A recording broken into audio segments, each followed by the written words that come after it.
My sister Lydia made sure everyone at her wedding knew I was the pathetic single one.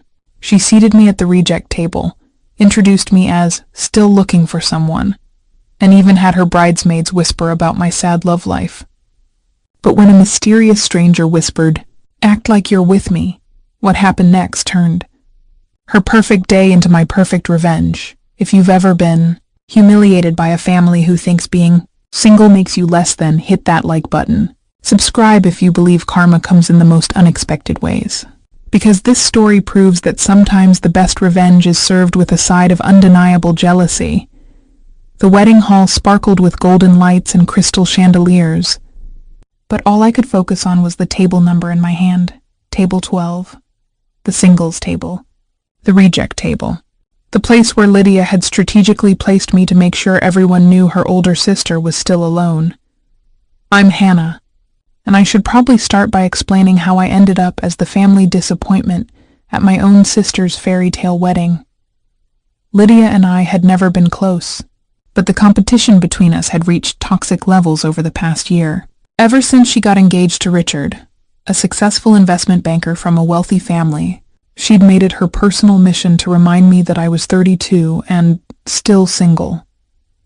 "Maybe you should try dating apps again," she'd say with fake concern during family dinners at our parents' house. "I mean, you can't be picky forever. Time is running out, Hannah." Our mother, Diane, would nod sympathetically while our father, Adam, would change the subject awkwardly. But Lydia never let it go. She seemed to take genuine pleasure in my romantic failures, as if my single status somehow validated her own happiness. The morning of her wedding, she called me with what she claimed was sisterly advice. "Hannah, honey, I know today might be hard for you," she said, her voice dripping with condescension. "Seeing everyone so happy and in love. Just try not to look too miserable in the photos, okay? And please don't spend the whole night talking to the bartender like you did at Cousin Joanne's wedding." That should have been my first warning about what was coming.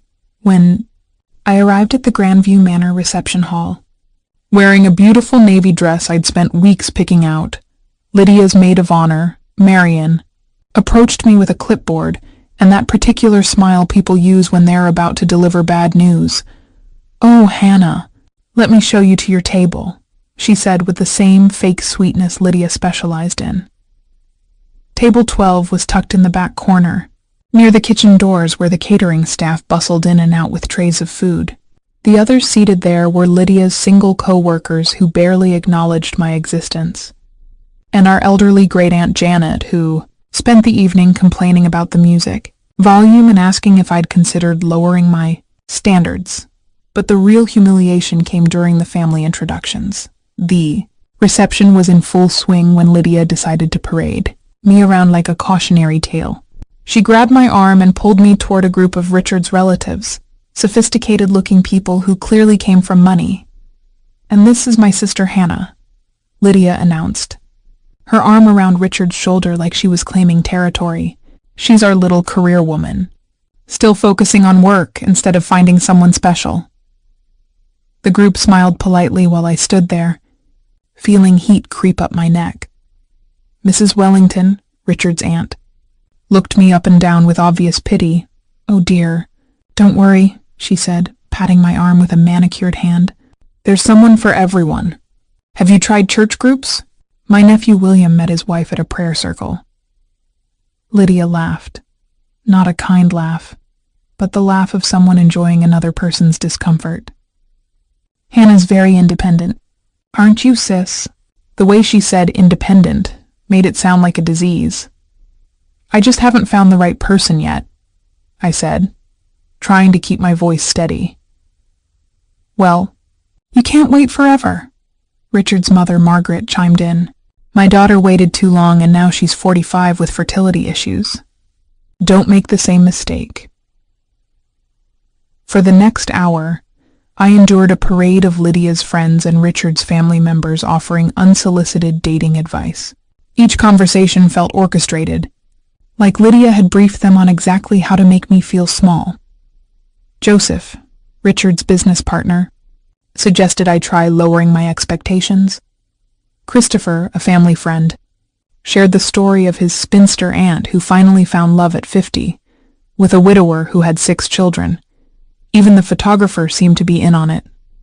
When it came time for family photos, he kept asking if I had a +1, and looked genuinely confused when I said no. The breaking point came during the bouquet toss. All the single ladies to the dance floor, the DJ announced with enthusiasm that felt like mockery. I tried to hide behind a marble pillar, but Marion spotted me and grabbed my arm. "Come on, Hannah. This could be your lucky day." I found myself pushed into a circle of 20-something women who giggled and squealed as Lydia prepared to throw her bouquet. These were Richard's younger cousins, fresh out of college with their whole lives ahead of them. Standing among them, I felt ancient and desperate.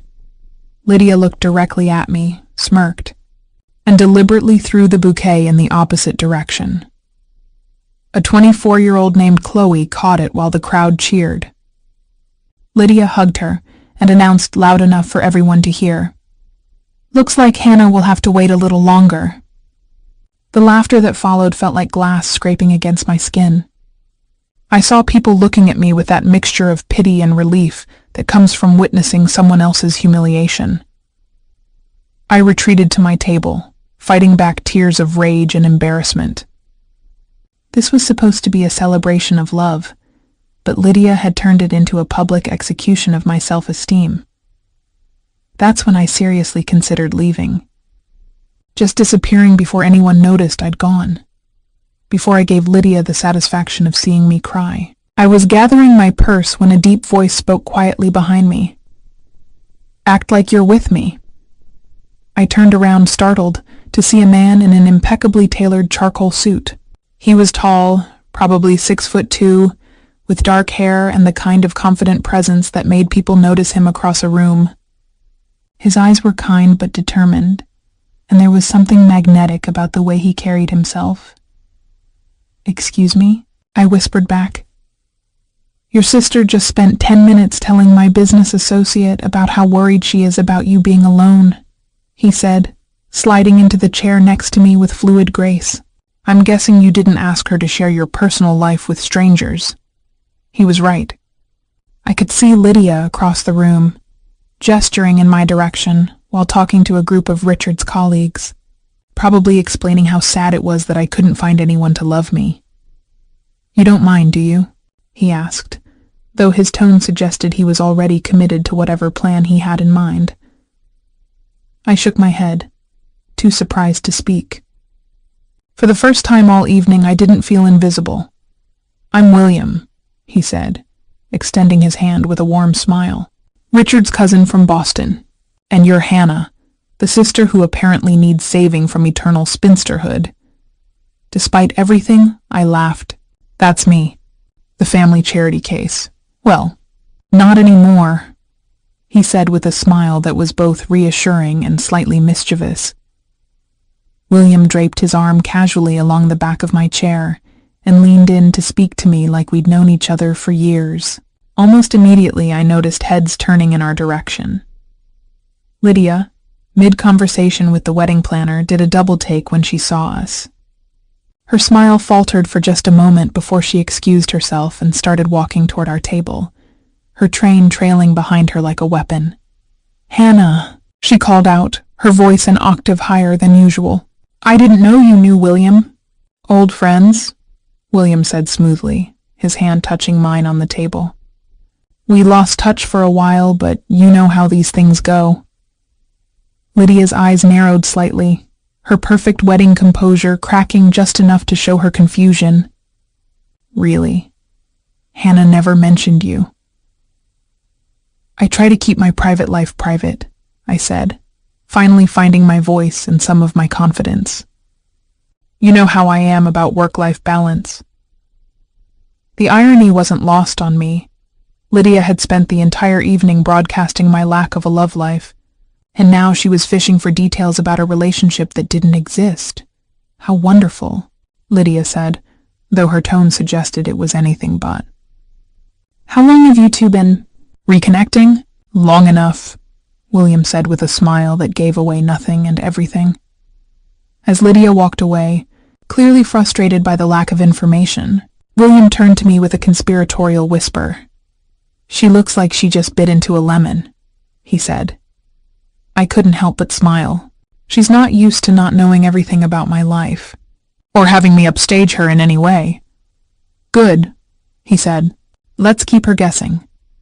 For the next hour, William played the part perfectly. He brought me drinks from the bar, laughed at my jokes, and touched my hand just enough to make our connection believable. But more than that, he actually listened when I talked. He asked about my work in marketing, my love of hiking, and my recent trip to Ireland. "You're not what I expected," he said during a quiet moment between songs. "What did you expect?" "Based on your sister's description?" "Someone desperate and pathetic," he said bluntly. "Instead, I'm sitting with someone intelligent, funny, and honestly, I can't figure out why you're single." "Because I have standards," I said without thinking. He laughed, a genuine warm sound that made something inside my chest loosen. "Good for you." By this point, Lydia was openly staring at our table. I could see her whispering to Marion, who kept glancing over at us with obvious curiosity. Richard's family members, who had pitied me earlier, were now looking at William with interest and approval, clearly recognizing his social status, and wondering how I'd managed to land someone so obviously successful. The revenge was already sweeter than I'd imagined, but William wasn't done. When the band started playing slow songs, he stood up and extended his hand with a confident smile. "Dance with me," he said. It wasn't a question. On the dance floor, with his hand on my waist and mine on his shoulder, I felt the eyes of every guest who had offered me unsolicited dating advice. But instead of feeling exposed, I felt protected. William moved with the kind of natural rhythm that suggested he'd grown up taking dancing lessons, and being in his arms felt surprisingly natural. "Your sister is watching," William murmured as we swayed to the music. "I know," I said. "She looks like she's going to explode." Mission accomplished. I looked up at him, this stranger who had given me back my dignity with a simple gesture. "Almost." That's when Lydia made her move. "Mind if I cut in?" she said, appearing beside us with Richard in tow. Her wedding smile was stretched tight across her face, and I could see the calculation behind her eyes. "Actually, yes," William said politely but firmly. "We're having a moment." Lydia's face went through several expressions before settling on forced brightness. "Of course. I just wanted to say how happy I am that Hannah finally found someone. We were all so worried about her. Were you?" William asked, his tone neutral but his eyes sharp. "Because from what I've observed tonight, it seems like you've been more interested in broadcasting her single status than supporting her." The directness of his statement left Lydia speechless for a moment. Richard shifted uncomfortably beside her, clearly sensing the tension but not understanding its source. We just want what's best for Hannah," Lydia stammered, her composure cracking. "Then maybe treat her with the respect she deserves instead of using her love life as entertainment for your wedding guests," William said calmly. I had never seen Lydia look so rattled. Her perfect wedding confidence was completely shattered, and for the first time all evening, she was the one who looked small. "I don't know what Hannah told you." "But she didn't have to tell me anything," William interrupted. "I have eyes. I can see how you've been treating her all evening." Richard finally stepped in, clearly uncomfortable with the public nature of the confrontation. "Maybe we should let them get back to dancing." As they walked away, Lydia's composure was completely destroyed. I could see her frantically whispering to Marion, probably trying to figure out who William was, and how I'd managed to land someone so obviously out of my league. That felt really good, I admitted as we continued dancing. "We're not done yet," William said with a smile that made my heart skip. For the rest of the evening, William made sure I was never alone. When dinner was served, he requested that we be moved to a better table, something about his dietary restrictions requiring him to be closer to the kitchen. The staff, clearly knowing who Richard's family was, accommodated us immediately. Our new table was front and center, where everyone could see us laughing and talking like a real couple. Lydia's friends, who had ignored me earlier, suddenly wanted to chat and meet William. Richard's relatives, who had pitied me, now treated me with newfound respect and curiosity about my mysterious boyfriend. Mrs. Wellington, who had suggested church groups earlier, now wanted to know all about William's family background. When she learned he was a successful tech entrepreneur with an MBA from Harvard, her attitude toward me changed completely. "Hannah, you dark horse," she said with genuine admiration. "You never mentioned you were seeing someone so accomplished." But the final act of revenge came during the garter toss. When Richard prepared to throw the garter to all the single men, William stepped forward with the confidence of someone who belonged exactly where he was. "Wait," Lydia called out desperately. "William, you're not single." William looked at me, then back at Lydia with a mysterious smile. "Actually, I am. Hannah and I are taking things slow, getting reacquainted." The garter landed directly in his hands. Whether by luck or Richard's aim, I'll never know. But the symbolism wasn't lost on anyone, especially Lydia. According to tradition, William was supposed to place the garter on the leg of whoever caught the bouquet. But that young cousin Chloe had left early.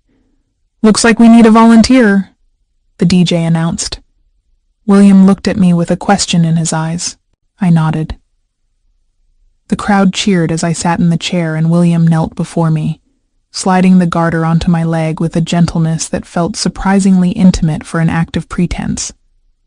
The moment felt charged with possibility, and I found myself wondering if the chemistry between us was entirely fake. Lydia's face was a mask of barely controlled fury as she watched her single, pathetic sister become the center of positive attention at her own wedding. As the evening wound down and guests began to leave, William walked me to my car. The parking lot was quiet, away from the watchful eyes of wedding guests and my family. "Thank you," I said, finally alone with him. "I know tonight was just an act, but you saved me from the most humiliating experience of my life." "What makes you think it was just an act?" he asked, his expression serious. My heart stopped. Because you don't even know me." "I know enough," he said, stepping closer. "I know you're kind, even when people don't deserve it. I know you're strong enough to endure a night of humiliation without fighting back. I know you're beautiful inside and out. And I know your sister is an idiot for not seeing how lucky she is to have you as family." I felt tears threatening, but this time they weren't from humiliation. "William, I know this started as a rescue mission," he said, "but somewhere between the first dance and now, it stopped being pretend for me." He handed me a business card with his personal number written on the back in elegant handwriting. "If you want to see me again, not for revenge, not to prove a point, just because you want to, call me." I took the card with shaking hands. "What if I want to call you tonight?" He smiled, that same confident smile that had first caught my attention. "Then I'll answer." 3 months later, William and I were officially dating. 6 months after that, we moved in together. And exactly 1 year after Lydia's wedding, he proposed to me in the same hotel where we'd first met. Lydia's reaction to our engagement announcement was everything I could have hoped for. The sister who had spent years making me feel inadequate for being single was now forced to watch me plan a wedding with a man who clearly adored me and who came from an even wealthier family than Richard. But the real revenge wasn't in proving Lydia wrong about my worthiness of love. It was in realizing that I didn't need her validation anymore. William's respect and genuine affection had shown me what I deserved, and I was never going to settle for less again. Our wedding was smaller than Lydia's, but infinitely more joyful. Instead of using the occasion to humiliate anyone, we celebrated with people who genuinely wanted us to be happy. Lydia gave a speech as my maid of honor, something she'd insisted on despite our complicated history. She talked about how happy she was to see me find love, how William was clearly perfect for me, how she'd always known I'd find someone special. The revisionist history was breathtaking, but I didn't care anymore. I had something more valuable than her approval. I had someone who saw my worth from the very beginning. Looking back, Lydia's wedding was the worst night of my life. Her cruelty showed me how I'd been allowing people to treat me, but it also led me to William. Without her humiliation, I never would have been vulnerable enough to accept help from a stranger. Sometimes the people who hurt us the most end up giving us exactly what we need to change our lives. Lydia wanted to make me feel small and pathetic. Instead, she created the circumstances for me to meet my future husband. The irony is perfect. In trying to prove I was unlovable, she delivered me directly to the love of my life. If this story reminded you that the best revenge is living well, hit that like button and subscribe for more incredible stories of karma and unexpected love.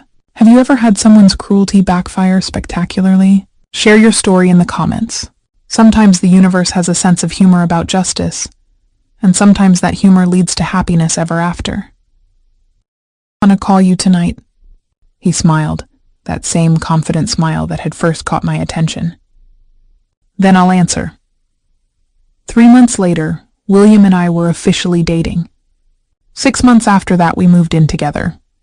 And exactly 1 year after Lydia's wedding, he proposed to me in the same hotel where we'd first met. Lydia's reaction to our engagement announcement was everything I could have hoped for. The sister who had spent years making me feel inadequate for being single was now forced to watch me plan a wedding with a man who clearly adored me and who came from an even wealthier family than Richard. But the real revenge wasn't in proving Lydia wrong about my worthiness of love. It was in realizing that I didn't need her validation anymore. William's respect and genuine affection had shown me what I deserved, and I was never going to settle for less again.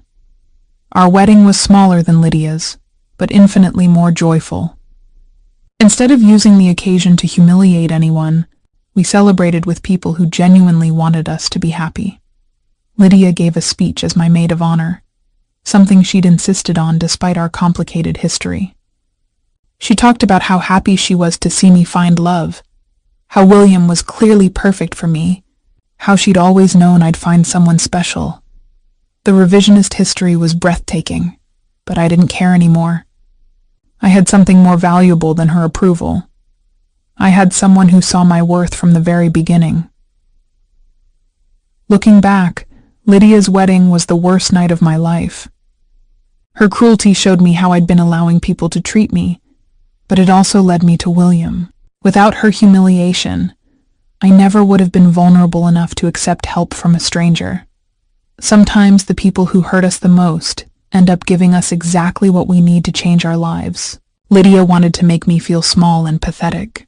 Instead, she created the circumstances for me to meet my future husband. The irony is perfect. In trying to prove I was unlovable, she delivered me directly to the love of my life. If this story reminded you that the best revenge is living well, hit that like button and subscribe for more incredible stories of karma and unexpected love. Have you ever had someone's cruelty backfire spectacularly? Share your story in the comments. Sometimes the universe has a sense of humor about justice, and sometimes that humor leads to happiness ever after. The best revenge is living well. Hit that like button and subscribe for more incredible stories of karma and unexpected love. Have you ever had someone's cruelty backfire spectacularly? Share your story in the comments. Sometimes the universe has a sense of humor about justice, and sometimes that humor leads to happiness ever after.